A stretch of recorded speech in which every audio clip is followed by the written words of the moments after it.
J'ai remercié Fernando de m'avoir encore une fois invité. La dernière fois qu'il m'avait invité, c'était il y a une dizaine d'années. On avait fait un séminaire sur plus que ça même, sur la vérité, sur chacun sa vérité. La chirurgie de la main, vous avez vu, c'est intéressant parce que je dois parler de chirurgie de la main aujourd'hui, mais vous avez vu qu'on en a déjà beaucoup parlé aujourd'hui, en réalité, de la main. Y compris notre ami Rami Salinger, qui est un chirurgien plasticien. Vous attendiez peut-être à ce qu'il parle des seins, du visage, du nez, mais en réalité, il a aussi parlé de la main. D'une part parce qu'il vient de la même école que moi, qui est une école main esthétique, mais aussi parce que c'est un sujet qui est tout à fait particulier dans la relation entre le corps et le psyché. Il faut savoir que les urgences mains, en France, sont la première cause de consultation, toutes spécialités confondues.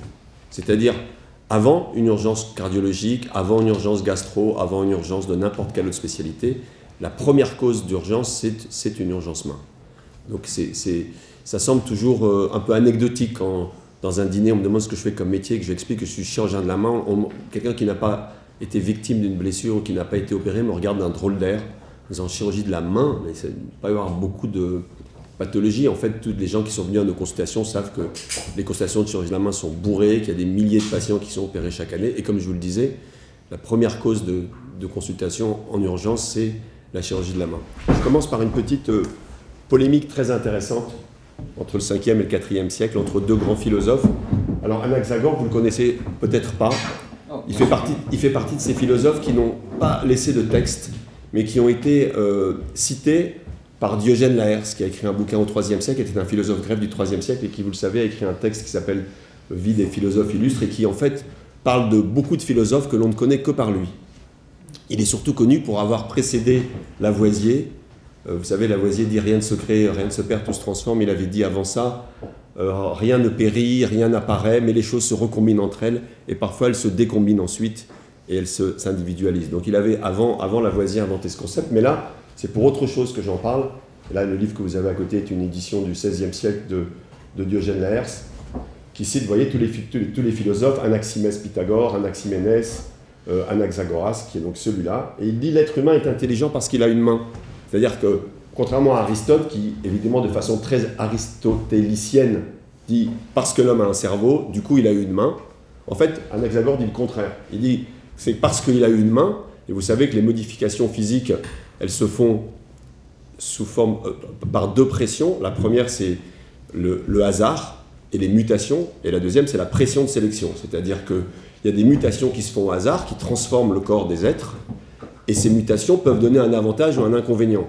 Et quand elles donnent un avantage, la pression de sélection va faire que cette mutation va permettre à ce sous-groupe de population de survivre. C'est ça qui fait notre évolution, et c'est comme ça qu'on passe d'une cellule et une paramécie ou une méduse à ce que nous sommes aujourd'hui.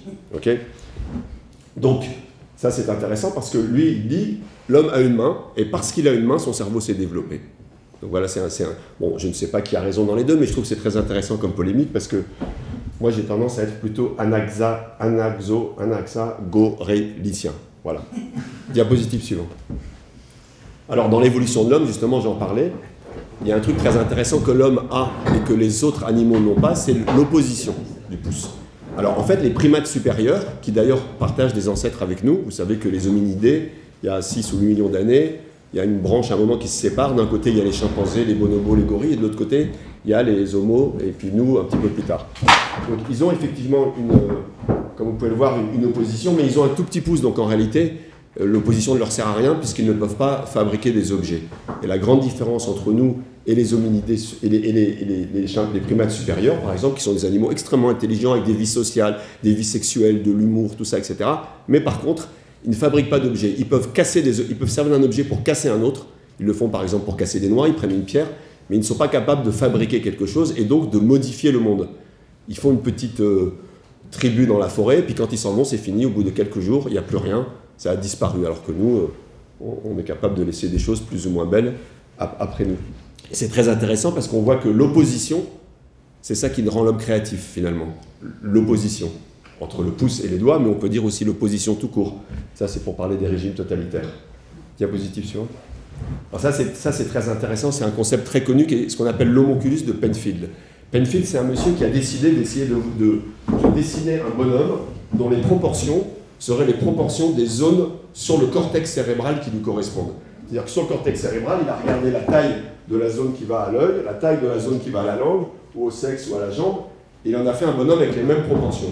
Vous voyez que dans le cerveau, dans le cortex cérébral, sur le cerveau limbique, on ne le sait pas, mais dans le cortex cérébral, la plus grande partie du cerveau, c'est la main, en vrai. C'est-à-dire que la zone la plus importante dans notre cerveau, c'est la zone qui correspond à la main. Donc on peut imaginer quand même qu'à la suite de ça, la main, les blessures de la main, les manifestations à la main de la psyché peuvent être très importantes. Diapositive. La main de Fatma, alors elle s'appelle la main de Fatma, mais en fait, c'est pas la main de Fatma, c'est un symbole qui date des civilisations carthaginoises, des civilisations puniques, qui ensuite a été repris par les civilisations berbères. C'est censé porter chance, l'œil au milieu et la main autour. Alors certains y voient d'ailleurs une figure sexuelle, puisque quand on la regarde dans l'autre sens, les 3 doigts du milieu correspondraient en fait à un sexe qui pénètre et les doigts extérieurs à un vagin qui reçoit. La main de Fatma, diapositive. Alors chez les Juifs, on utilise pour lire la Torah, parce que la main n'est pas assez pure pour toucher le livre sacré qui est la Torah. On utilise ce qu'on appelle un yad, ce qui veut dire la main en hébreu. Et bizarrement, c'est pas un pointeur, c'est une main aussi. C'est-à-dire que si on prolonge la main, et je pense à ce que disait Edith tout à l'heure sur le robot, quand on parlait du robot, tu disais, avec les robots, peut-être que la main de chirurgien. Non, en fait, le robot, comme l'arthroscope, comme le microscope, prolonge en fait l'action de l'homme. Et là, c'est pareil. C'est-à-dire qu'on utilise un instrument qui est une autre main qui va prolonger notre main. C'est le yad avec lequel on lit la Torah, vous savez, tous les jours, chaque semaine. Il y a ce qu'on appelle une paracha, c'est-à-dire que c'est un chapitre différent de l'Ancien Testament qui est lu avec cet instrument sur le rouleau. Diapositive. Ça, c'est une autre main intéressante, c'est dans le monde monastique, ça s'est écrit par un moine du XVIIe siècle, dans le monde monastique, la main était utilisée pour se souvenir des différentes vertus que l'on doit accomplir et que l'on doit respecter. Et donc les moines, un peu comme les bouliers, vous savez, il y a dans le monde au Moyen-Orient, les musulmans et les chrétiens utilisent un boulier, ils égrènent les prières en avançant boule après boule. La main aussi est utilisée par les moines pour... en fait, ça c'est en latin, mais ça correspond à chacune des vertus, le respect de Dieu, le respect de l'autre, etc., qui sont inscrits sur cette main. Manus religiosorum. C'est très joli. Mea culpa est marqué ici. Diapositive suivante. Alors la prière aussi, vous avez remarqué que la manière que l'on a de s'adresser à Dieu, c'est avec les mains. On aurait pu penser que c'est avec la bouche, avec le nez, avec les yeux, avec un regard. Mais en réalité, c'est avec la main. Il y a toutes sortes de positions de prière. Les chrétiens prient plutôt comme ça. Les musulmans prient plutôt avec les mains vers soi. Dans les positions de Bouddha, il y a plein de positions qui sont très connues, comme la position de la main qui repousse la peur. Enfin, chaque position de la main de Bouddha est importante. Donc la main est un organe de communication aussi. Je vais tomber.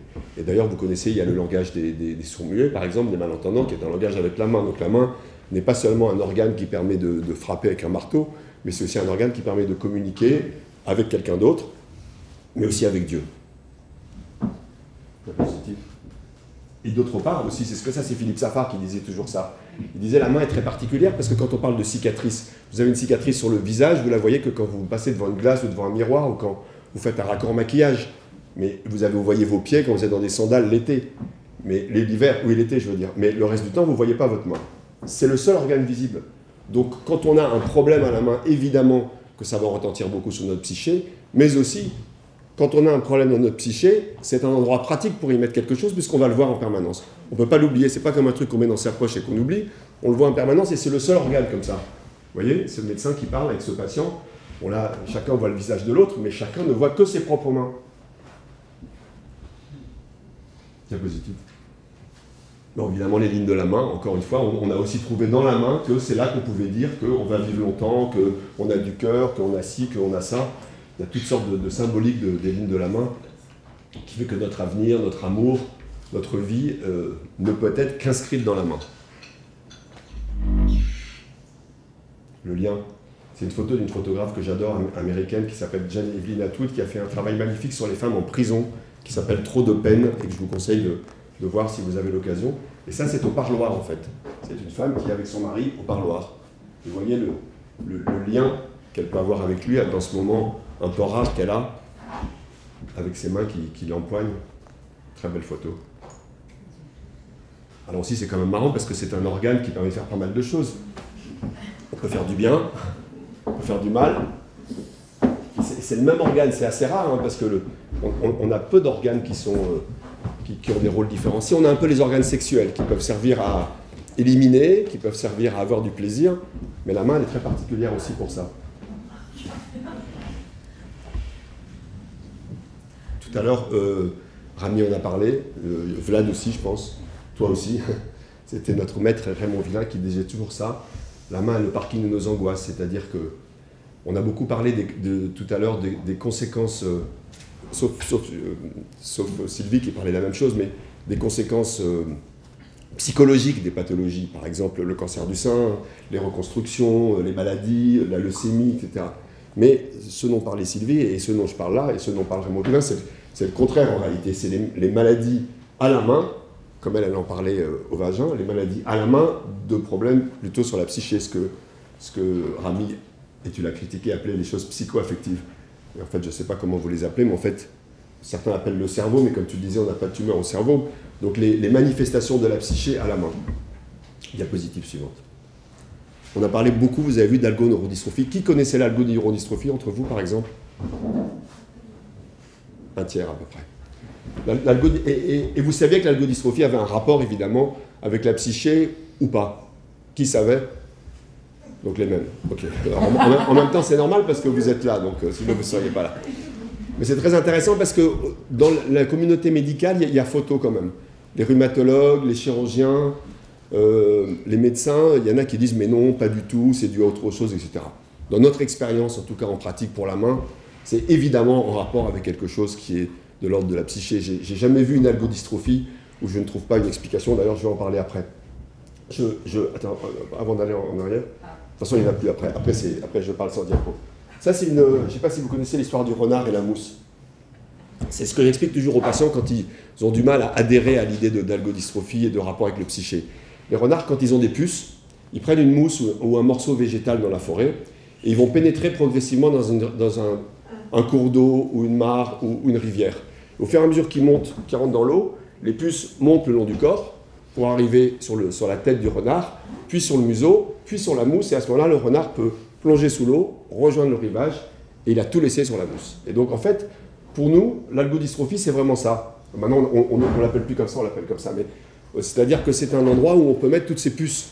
Sauf que le renard, lui, il peut les abandonner au milieu de la rivière, puis après, il rentre chez lui, c'est fini, elles sont parties. Nous, elles sont là. Et l'algodystrophie, c'est vraiment pour moi les puces que l'on met dans la mousse. L'algodystrophie, donc moi je vois beaucoup de patients, bien sûr maintenant que les diapos sont terminés, je vois beaucoup de patients qui ont des algodystrophies. Alors quand on a fait le diagnostic d'algodystrophie, ce qui n'est pas très très difficile parce que, on le disait tout à l'heure, c'est des positions assez typiques de la main, ça ne correspond pas à une distribution anatomique, ça ne correspond pas à une blessure ostéo-articulaire. Après il va falloir interroger le patient et lui faire comprendre que c'est un rapport avec autre chose que ses organes. Et donc je sais, en fonction du patient, je ne sais jamais exactement comment commencer. Il y a plusieurs situations qui peuvent entraîner une algodystrophie, et donc j'essaie de les chercher une par une. D'abord, il y a le patient qui a des antécédents d'algodystrophie. Tout à l'heure, on parlait de ce patient qui a vu 3 algodystrophies à la suite. Ou d'ailleurs, pas seulement des antécédents d'algodystrophie, mais des antécédents de problèmes de traitement antidépresseurs, d'hospitalisation psychiatrique, etc. Évidemment, ces patients vont être plus sujets à l'algodystrophie. Ensuite, il y a les patients, et ça c'est très étrange, et j'en ai vu beaucoup d'exemples, où l'algodystrophie survient à un moment anniversaire de quelque chose d'important.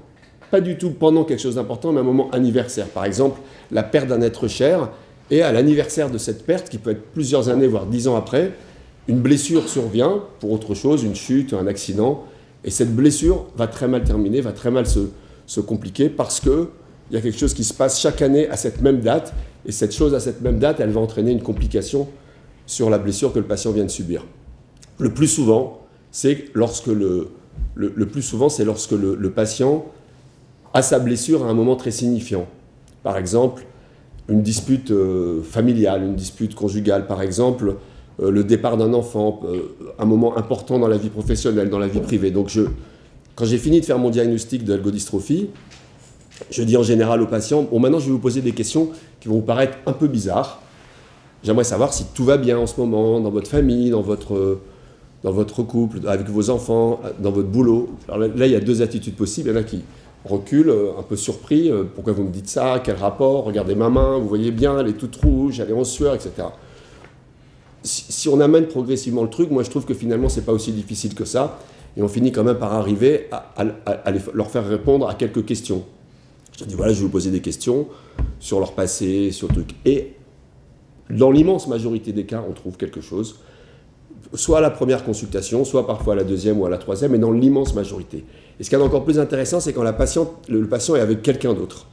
Et on a un patient qui est là, par exemple ici, avec l'accompagnant qui est là, et on pose la question au patient, il dit non, pas du tout, pas du tout. Et à ce moment-là, on voit l'autre qui le regarde comme ça en faisant, bah, enfin, tu vois bien de quoi il parle. Et comme si le patient, lui, faisait totalement l'impasse sur le truc, mais que la personne qui est à côté de lui voit très très bien de quoi je parle. Tu sais très bien que ton frère est malade, ou tu sais très bien que ton fils est parti, ou tu sais très bien que c'est parce que tu penses toujours à ta maman qui n'est plus là, etc. Et ça, c'est très intéressant. Et quand il y a quelqu'un, moi, je préfère presque quand il y a quelqu'un, même si on rentre un petit peu dans l'intime, je préfère quand il y a quelqu'un parce que ça m'arrive une fois sur deux à peu près que ce ne soit pas le patient ou la patiente, mais l'autre qui lui dit « mais enfin, tu sais bien, regarde ça ». Sinon, les exemples d'algodystrophie comme ça, j'en ai deux en tête. J'en ai un d'une femme qui se fait une fracture du poignet et qui vient me voir avec une algodystrophie majeure. Une algodystrophie majeure, il faut dire que c'est une main totalement inutilisable. C'est-à-dire une main en flexion comme ça, même sous anesthésie, contrairement à ce qu'on disait tout à l'heure dans la main psychogène, on ne peut pas bouger les doigts sont raides physiquement. Il n'y a pas d'opération d'autre part qui permet de redresser les doigts, il n'y a que la rééducation qui peut durer de 1 à 2 ans. Donc c'est extrêmement grave, extrêmement handicapant. En plus, ça s'accompagne parfois de ce qu'on appelle le syndrome épaule-main, où ils ont en plus l'épaule qui est raide, voire le coude, donc ça donne quelqu'un qui a un membre totalement inutilisable. Quand il y a une algodystrophie très très grave comme ça, parce que l'algodystrophie peut être un petit doigt raide, mais ça peut être aussi un membre complètement handicapé, il y a toujours une cause très grave, qui peut être soit une cause très ancienne, et d'ailleurs parfois des traumatismes sexuels dans l'enfance, mais aussi une cause plus récente. Et donc je vois cette patiente, et je ne trouve pas dans son histoire personnelle, ancienne, rien du tout qui puisse m'évoquer quelque chose, pas de syndrome dépressif, aucun antécédent psy, ça va, aucun problème dans sa vie professionnelle, dans sa vie familiale, dans sa vie. Et puis, la deuxième fois, je lui demande où s'est passé, je pense à lui poser une question, mais où s'est passé la fracture. Elle me dit, c'est passé en Pologne. Et je vois qu'elle a un nom polonais, donc je lui dis, mais c'était une dame très âgée, mais vous êtes polonaise, donc vous vivez en Pologne? Elle me dit, non, je suis né en Pologne, mais depuis la Deuxième Guerre mondiale, ma famille vit en France. Je dis, mais vous allez souvent en Pologne? Elle me dit, non, je ne vais pas souvent en Pologne. Là, c'était la première fois. Je dis, ah bon, mais qu'est-ce que vous alliez faire en Pologne?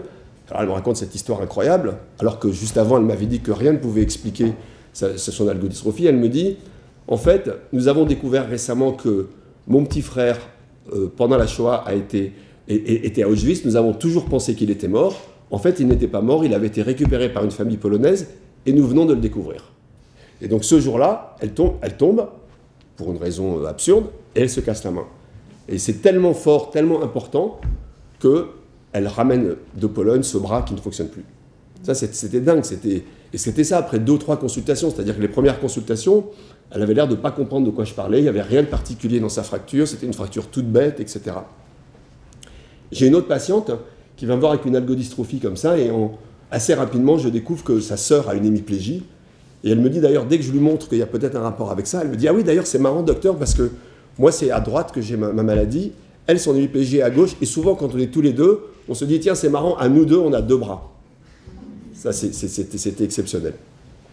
Voilà, donc l'algodystrophie, c'est vraiment dans notre métier, le moment le plus important de rapport avec vous, c'est celui de l'algodystrophie. Il y a plein d'autres choses, évidemment. Il y a les conséquences, et Fernando en a parlé, les conséquences psychologiques des traumatismes. Mais ça, c'est ce que je trouve le plus intéressant et le plus difficile à diagnostiquer, c'est-à-dire des pathologies qui sont des pathologies initialement non organiques, qui lors d'un accident, lors d'une opération, lors d'une blessure, se greffent dessus comme la mousse du renard. Un point qui est plus original, parce qu'il n'est pas très connu, c'est ce que j'appelle la blessure providentielle. Quand je vois des patients qui ont des très graves traumatismes, et en chirurgie de la main, quand je dis chirurgie de la main, en réalité, il y a des traumatismes de tout le membre, il y a des gens qui ont des blessures très graves où nous, on sait dès la première consultation qu'ils ne récupéreront jamais leur fonction ancienne. Et il y a tout un travail très compliqué à faire, qui est celui de leur faire comprendre que ce n'est pas parce qu'ils ne retrouvent pas leurs mains d'avant et leurs bras d'avant qu'ils seront moins heureux. C'est-à-dire qu'il faut leur expliquer, et il y a plusieurs semaines, voire plusieurs mois pour qu'ils le comprennent, que des doigts en moins, voire un bras en moins, voire un bras moins fonctionnel, ça veut dire qu'on n'est pas comme avant, mais ne pas être comme avant, ça ne veut pas dire ne pas être moins bien qu'avant. Et toute cette phase de compréhension et de deuil en quelque sorte, elle est très importante, elle est très intéressante. Et quand on arrive à leur faire passer ça, on tombe sur des patients qui finalement ont accepté leurs blessures, et c'est pour ça que je parle de blessures providentielles, et qui parfois la considèrent, et j'ai très souvent, 3-4 fois par an sur des patients très graves, des patients qui me disent, vous savez, finalement, docteur, aujourd'hui, je suis mieux qu'avant. Et je leur dis toujours, mais avant, vous voulez dire après l'opération? Ils disent, non, non, je suis mieux qu'avant ma blessure, y compris des blessures extrêmement graves. Je vous raconte une autre histoire. D'abord, il y a le patient qui m'explique qu'il est neurochirurgien, qu'il habite en province, que je l'ai opéré quand il avait 12-13 ans, mais que pour des raisons familiales, il a dû quitter la région parisienne et qui s'est donc installé en province. Il a donc installé en province, puis il a fait des études de médecine, puis il est devenu neurochirurgien. Il me dit qu'il est à Paris pour un congrès et qu'il souhaiterait venir me dire bonjour pour me remercier pour l'opération que je lui avais fait. J'accepte, j'oublie qu'il doit venir. 15 jours plus tard, on m'appelle pour me dire il y a un monsieur qui vous demande en bas à la clinique. Je le fais monter au bloc. Pendant qu'il monte, je regarde quand même ce que je lui avais fait. Et je découvre qu'il avait donné un coup de poing dans une vitre et qu'il avait eu ce qu'on appelle une hémisection antérieure. Bon, les chirurgiens de tout à l'heure sont partis. Une hémisection antérieure, globalement, ça veut dire que tout est coupé sauf le squelette et les tendons derrière. C'est-à-dire toutes les artères, tous les nerfs, tous les tendons. Donc c'est une situation vraiment catastrophique. D'abord, je suis assez fier parce que je vois que finalement le mec est devenu chirurgien. Et puis, on passe la journée ensemble, ça se passe très bien, c'est très sympa, on va déjeuner ensemble. Et le soir, il m'envoie ce message et il m'a dit je suis très content de vous avoir vu aujourd'hui, d'avoir passé la journée avec vous à l'endroit où, pour moi, tout a commencé. C'est ça que j'avais aimé. C'est-à-dire qu'on peut penser que ce genre de traumatisme très grave qui entraîne éventuellement un défaut ou éventuellement une séquelle définitive, on peut imaginer que les choses s'arrêtent là. Et en réalité, j'ai beaucoup de patients qui considèrent que finalement, ce traumatisme grave, ce handicap, en l'occurrence, lui, le handicap n'était pas majeur puisqu'il est devenu neurochirurgien, mais enfin, quand même, c'était sa main gauche, il était droitier. Ce handicap est éventuellement un départ et que c'est quelque chose qui leur a apporté quelque chose.